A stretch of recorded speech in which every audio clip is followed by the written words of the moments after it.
Cardiac arrest అయిన వాళ్లకు ECMO ఎలా సపోర్ట్ చేస్తుంది? ఎక్మో సపోర్ట్ వల్ల ఉపయోగాలు ఏంటి? ఎక్మో సపోర్ట్ ఏకకాలంలో ఎన్ని ఆర్గాన్స్ కు సపోర్ట్ చేస్తుంది అనే అంశాలపై ఎక్మో స్పెషలిస్ట్ కిషోర్ తో మా ప్రతినిధి రాజు ఫేస్ టు ఫేస్. తమిళనాడు ముఖ్యమంత్రి జయలలిత ప్రస్తుతం కార్డియాక్ అరెస్ట్ అయిందని చెప్పారు. ఆ తర్వాత ఎక్మో సపోర్ట్ ద్వారా ఆమెకు ట్రీట్మెంట్ చేస్తున్నామని చెప్పి ఇప్పటికే అపోలో డాక్టర్లు చెప్పినటువంటి పరిస్థితి. నిజంగా ఎక్మో సపోర్ట్ ఎలా ఉంటుంది, ఎక్మో ఎక్విప్మెంట్ ఎలా ఉంటుంది, ఎక్మోని ఎలా వాడతారు, దానికి సంబంధించి పూర్తిగా కూడా మనతో వివరాలు చెప్పేందుకు డాక్టర్ ఉన్నారు. డాక్టర్ని అడిగి తెలుసుకుందాం. కిషోర్ గారు, ముందుగా ఎక్మో గురించి, అసలు ఎక్మో సపోర్ట్ ఎప్పుడు తీసుకుంటాం మనం? ఎక్మో అంటే ఎక్స్ట్రా కార్పోరియల్ మెంబ్రేనస్ ఆక్సిజనేషన్ అండి. అంటే ఎక్స్ట్రా కార్పోరియల్ అంటే మనం బాడీలోంచి బ్లడ్ బయటికి పంపించి దానికి ఆక్సిజన్ అదంతా సప్లై చేసి మళ్ళీ పంప్ ద్వారా బాడీలోకి పంపిస్తాం అనమాట. అంటే ఎప్పుడైతే హార్ట్ మీద లంగ్స్ మీద బాగా తీవ్రమైన ఒత్తిడి ఉన్నా, లేకపోతే హార్ట్ లంగ్స్ ఫెయిల్ అయినా, లేకపోతే కార్డియాక్ అరెస్ట్ అంటే సడన్గా హార్ట్ ఆగిపోయినా, అంటే ఇంకా ప్రాణానికి ప్రమాదమైన స్థితి వచ్చినప్పుడు ఎక్మో మీద పెట్టాల్సి వస్తుందండి. అంటే బాడీలోంచి బ్లడ్ మొత్తం బయటికి తీసేసి హార్ట్ లంగ్స్ చేయాల్సిన పనంతా మెషిన్ చేస్తుంది. అది ఎక్మో అంటే full form is extra corporeal membranous oxygenation. Okay, అంటే ఎక్మో ఒక పేషెంట్కి ఎక్కడి నుంచి కనెక్ట్ చేస్తారు? నిజంగా అంటే గుండెకి సంబంధించినటువంటి సపోర్టే ఉంటుందా, ఊపిరితిత్తులకు, అంటే రెండింటికి ఏకకాలంలో ఎక్మో సపోర్ట్ చేస్తుందా? ఎక్మో గుండెకి యూజ్ చేస్తాము, ఊపిరితిత్తులకి యూజ్ చేస్తామండి. ఇప్పుడు గుండెకి ఓన్లీ గుండె ప్రాబ్లం ఒకటే ఉన్నప్పుడు విఏ ఎక్మో అనేది యూజ్ చేస్తాము. ఊపిరితిత్తుల ప్రాబ్లం ఒకటే ఉన్నప్పుడు వివి ఎక్మో అనేది యూజ్ చేస్తాము. ఒక్కొక్కసారి రెండు కలిపి కూడా రావచ్చు. ఊపిరితిత్తులు గుండె కలిసిన ప్రాబ్లం వస్తే VA ECMO or VAV ECMO అనేది యూజ్ చేస్తాం. అలాంటప్పుడు ఏంటంటే రెండు ఆర్గన్స్కి సపోర్ట్ దొరుకుతుంది. కాకపోతే ఇదే మెషిన్ మీద మనం కిడ్నీకి కూడా సపోర్ట్ చేసుకోవచ్చు, డయాలసిస్ మెషిన్ కనెక్ట్ చేసుకోవచ్చు.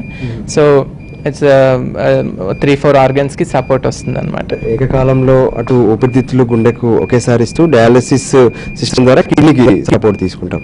మరి ఈ సమయంలో ఒకసారి ఆ పేషెంట్ ఏదైతే కార్డియో అరెస్ట్ అయిన తర్వాత ఎక్మోను ఎలా కనెక్ట్ చేసుకుంటాము, ఆ తర్వాత ట్రీట్మెంట్ ఎలా సాగుతుంది సార్? ఇప్పుడు మనకి ఏదైనా respiratory failure or cardiac failure ఉందనుకోండి, అంటే పేషెంట్కి వెంటిలేటర్ మీద ఉన్నప్పుడు ఆక్సిజన్ లెవెల్స్ మెయింటైన్ అవ్వకపోయినా, బాడీ అంతా బ్లూ కలర్లో అయిపోతుంది, సైనోసిస్ అంటారు, అలా ఉన్న PO2 PCO2 అంటారు, అవన్నీ డిస్టర్బెన్సెస్ ఉన్నా, వెంటిలేటర్ సపోర్ట్ మ్యాక్సిమం ఉండి సపోర్ట్ సరిపోవట్లేదు అన్నప్పుడు ఎక్మోకి ఇండికేషన్ అండి. అప్పుడు మనం ఎక్మో మీద పెట్టాల్సిన అవసరం వస్తుంది. అలాగే హార్ట్ కూడా బీపీ మెయింటైన్ చేయడానికి చాలా హై డోస్ మెడికేషన్స్ వెళ్తున్నాయి, అయినా కూడా బీపీ మెయింటైన్ అవ్వట్లేదు. ఒక్కొక్కసారి సడన్గా హార్ట్ అరెస్ట్ అయింది, ఇంకా అప్పుడు మనం సిపిఆర్ అని చేస్తాం, కార్డియోపల్మనరీ రిససిటేషన్ అని. అది చేసినప్పుడు పంపింగ్ చేస్తూ ఉంటాం కంటిన్యూస్గా. ఆ పంపింగ్ చేస్తున్నప్పుడు మన ఎక్మో టీంలో మెంబర్స్ అందరూ మెషిన్ రెడీ చేసుకుని పేషెంట్కి అది స్టార్ట్ చేయాల్సి వస్తుంది. ఎక్మో సపోర్ట్ తీసుకున్నప్పుడు పేషెంట్కు ఎంతమంది డాక్టర్ల బృందం? చాలా మంది ఉంటారండి.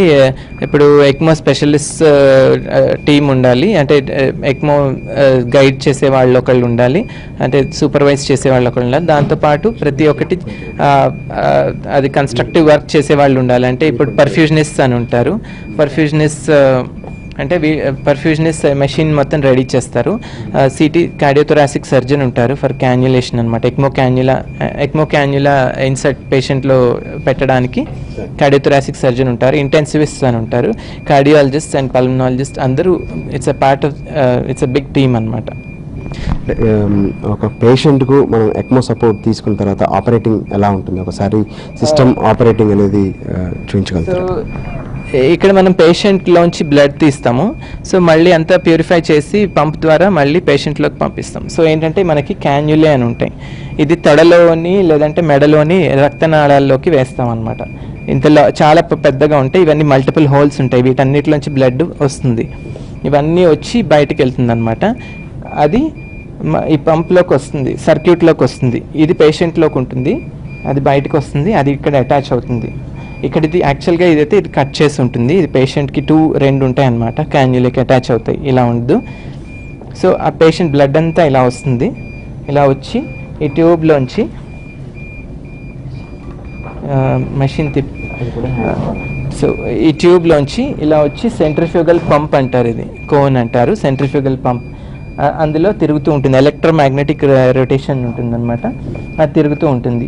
అది బ్లడ్ నెగిటివ్ ప్రెషర్తో తీసుకుని పంప్ చేస్తుంది అనమాట. అక్కడి నుంచి బ్లడ్ కిందకు వచ్చి ఇలా ఇక్కడ ఆక్సిజనేటర్ అంటారు, అందులోకి వెళ్తుంది. అంటే ఈ ఆక్సిజనేటర్లోకి మనం ఇక్కడ ఆక్సిజన్ సప్లై చేస్తాం ఇక్కడ నుంచి. సో ఆక్సిజన్ సప్లై అవుతుంది. సో అది మనకి పేషెంట్లోకి ఆక్సిజన్ ఇస్తుంది బ్లడ్లోకి, ప్లస్ కార్బన్ డైఆక్సైడ్ తీసేస్తుంది. అంటే ఇది లంగ్స్ లాగా పనిచేస్తుంది అనమాట, ఊపిరితిత్తుల్లాగా. ఇదేమో పంప్ హార్ట్ లాగా పనిచేస్తుంది. సో హార్ట్ లంగ్ ఇక్కడే అయిపోయింది, we're taking care of both of them.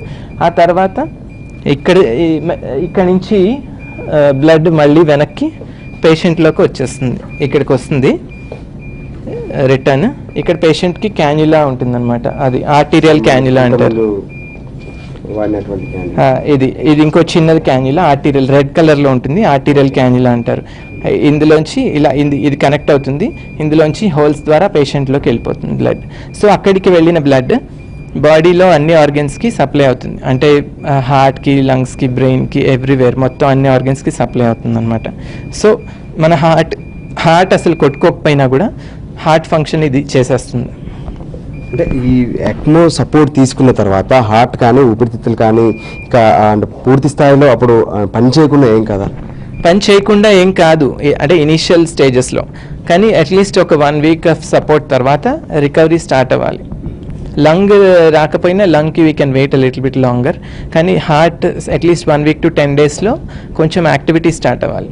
అంటే ఫస్ట్లో మీకు అసలు బీపీ ఏం లేదనుకోండి, పల్స్ లేదనుకోండి, దీని మీద మెయింటైన్ చేస్తాం మనం బ్లడ్ ప్రెషర్. సో ఇది అన్నిటికీ బాడీ అంతటికీ సప్లై చేస్తుంది మెషిన్. అదే కానీ 1 వీక్ తర్వాత మనం ఏదైనా 10 to 20% అట్లీస్ట్ 20% రెస్పాన్స్ ఉందనుకోండి, అంటే ఏదో ఒక ఎక్మో వల్ల ఉపయోగం ఉంది అనుకుని కంటిన్యూ చేయొచ్చు ఎక్మో. ఇంకొక 2 weeks 3 weeks what ever, up to 6 weeks 8 weeks also we can continue. కానీ 1 వీక్ to 10 డేస్లో మినిమం కూడా రెస్పాన్స్ లేదనుకోండి, దెన్ మళ్ళీ మనం అందరు డాక్టర్స్ అందరు కూర్చుని డిస్కస్ చేసుకోవాలి, అది కంటిన్యూ చేయాలా వద్దా, అది రికవరీ. సారీ ఎక్మో సపోర్ట్ తీసుకున్న తర్వాత 1 వీక్ వరకు ఎదురు చూస్తారు, అంటే పేషెంట్ రెస్పాండ్ అవుతుందా లేదా ఈ ట్రీట్మెంట్ విషయంలో? 1 వీక్ అని ఫిక్స్డ్ ఏం కాదు, బట్ 1 వీక్ to 10 డేస్ చూస్తాము. ఇప్పుడు హార్ట్లో యాక్టివిటీ కొంచెం కూడా రావట్లేదు, ఎకో చేసి చూస్తాము, స్కానింగ్ అది చేసి చూస్తాం, ఏం రెస్పాన్స్ లేదు, పల్స్ ఇంప్రూవ్మెంట్ లేదు, అలా ఏమైనా ఉందంటే దెన్ మళ్ళీ కూర్చుని మల్టీ డిసిప్లినరీ టీమ్ అంటుంది, అంటే అందరు డాక్టర్స్ కలిసి ఏం చేయాలి, కంటిన్యూ చేయాలా వద్దా అనేది డిస్కస్ చేయాలి. ఫ్యామిలీ మెంబర్స్తో కూడా మాట్లాడి ఇలా ఉంది పరిస్థితి, రికవర్ అవ్వచ్చు అవ్వకపోవచ్చు అని చెప్పి మనం మరి కంటిన్యూ చేయాలా వద్దా అనే ఛాన్సెస్ తగ్గుతాయి. 1 వీక్ ఫస్ట్ డేకి 1 వీక్ తర్వాతకి chances of recovery will be less. So recovery chances తక్కువ, మీరు కంటిన్యూ చేయాలంటే మేము చేస్తాము అని చెప్తాం.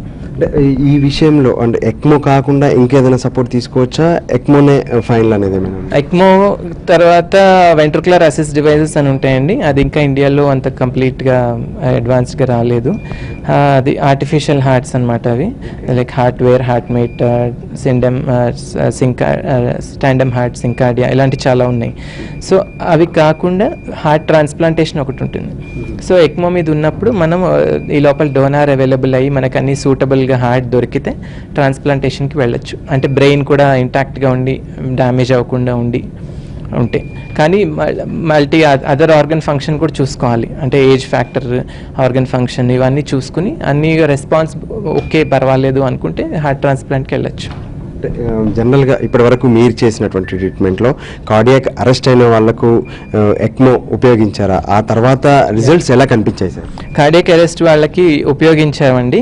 అంటే నేను యూకేలో కూడా వర్క్ చేశాను, అక్కడ చాలామందికి యూజ్ చేశాము.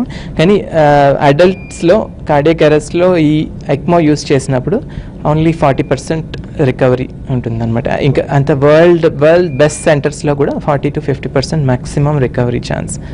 అంటే మనకి ట్రాన్స్ప్లాంట్ అది చేస్తే అది వేరు, ఓన్లీ ఎక్మో మీద పెట్టినప్పుడు బయటికి రావడం అయితే ఓన్లీ 40 to 50% ఛాన్స్. ఓకే, అంటే ఈ కార్డియో అరెస్ట్ అయిన తర్వాత మనం తీసుకున్నటువంటి ఈ ట్రీట్మెంట్ ఎక్మో అనేది దాదాపు ఫైనల్ అంటున్నారు. ఆ తర్వాత మిగతా కొన్ని విదేశాల్లో ఉన్నాయి కానీ అవి ప్రస్తుతం ఇక్కడ అందుబాటులో లేవని చెప్తున్నారు. మరి ట్రాన్స్ప్లాంటేషన్ ఆప్షన్ ఉంది కానీ దానికి కూడా ఇండికేషన్స్ ఉంటాయి, మనం అందరికీ చేయలేము. ఇప్పుడు ఉన్నటువంటి ఈ పరిస్థితులు అంటే ఇక్కడ ఉన్నటువంటి మనం ఎక్మోను వాడుతున్న సమయంలో ఊపిరితిత్తులు, గుండె, అటు కిడ్నీలు కూడా చెప్పారు. ఇంకా మిగతా ఆర్గాన్స్ ఫెయిల్యూర్ ఏమన్నా జరిగే అవకాశాలు ఉంటాయా? ఫెయిల్యూర్ అనేది ఇప్పుడు ప్రైమరీ డిసీజ్ని బట్టి ఉంటుందండి. రూట్ కాజ్ అని ఉంటుంది కదా, అది ప్రైమరీ డిసీజ్ ప్రాబ్లం ఉంటే అది డిసీజ్ ప్రోగ్రెస్ అవ్వచ్చు. అంటే ఆ రోగం అనేది కంటిన్యూస్గా ప్రోగ్రెస్ అయితే మనం ఏం చేయలేం. ఇది ఏంటంటే ఓన్లీ టెంపరీగా సపోర్ట్, అంతేగాని this is not the final treatment. ఇప్పుడు ఇది ఓన్లీ మనకి ఆ రికవర్ అయ్యే టైం వరకు సపోర్ట్ చేయడానికి పనికొస్తుంది ఎక్మో. మనం ఆర్గన్స్ రికవర్ అవ్వకపోయినా, సపోజ్ ఇన్ఫెక్షన్ లాంటివి ఏమైనా సివియర్గా వచ్చినా, వేరే ఆర్గన్స్ వల్ల ప్రాబ్లం వచ్చినా మనం ఏం చేయలేము. అప్పుడు అంటే ఒకవైపు ఎక్మోను సపోర్ట్ తీసుకుంటూనే మరోవైపు ఇతర విధాలుగా ఏమైనా వైద్యం అందించే అవకాశం ఉంటుందా? ఇతర విధాలంటే మిగిలిన ఐసీయూ ట్రీట్మెంట్ రొటీన్గా చేస్తాం కదండి. ఇన్ఫెక్షన్స్కి యాంటీబయాటిక్స్ ఇవ్వడం, కిడ్నీకి డయాలసిస్ చేయడం, ఇలా అన్ని రకాలుగా అవి కంటిన్యూ అవుతాయి. ఈ రెండు ఆర్గన్స్కి, లంగ్స్కి, హార్ట్కి ఇది కంటిన్యూ అవుతుంది. అది వేరే ఏముండదు. కాకపోతే ఎక్మోతో ప్రతి ప్రొసీజర్ లాగే ఎక్మోకి రిలేటెడ్ కాంప్లికేషన్స్ ఉండొచ్చు. ఎందుకంటే ఎక్మోలో మనం బ్లడ్ థిన్నర్స్ యూస్ చేస్తాం. బ్లడ్ క్లాట్ అవ్వకుండా బ్లడ్ థిన్నర్ యూస్ చేస్తాం. అది సడన్గా బ్లీడింగ్ అవ్వచ్చు బ్రెయిన్లో, లేదంటే క్లాట్స్ ఫామ్ అవ్వచ్చు. అట్లాంటప్పుడు బ్రెయిన్లో ఏమైనా మేజర్ బ్లీడ్ అయిందంటే ఇంకా లైక్ హార్ట్ సపోర్ట్ కంటిన్యూ చేసి ఉపయోగం లేదు.